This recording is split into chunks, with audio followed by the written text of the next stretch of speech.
So I just opened up my personal vault by going through the security process, and my personal vault is opened. You can see that if I were to click my personal vault, it is still open right here. So let's say I don't want the personal vault open anymore, and I don't want to wait the 30 minutes because I'm on a public computer and someone might just come and access the computer from over there as well. In that case, you can manually close out the vault as well. And to do that, you can see that on the top, vault is an option.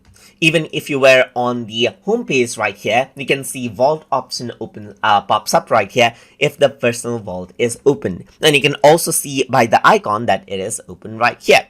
So if I were to go around onto vault, it says you can see that you can go around and then access the personal vault settings from over here. But you can also see that lock option is here.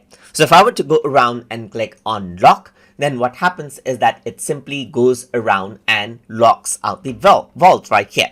And you can also see by the icon that it's locked and you don't see the vault option anymore. So if I were to go around and click right here, now it asks for the security process again. So you have to go through it again if you want to access the files in the personal vault right here.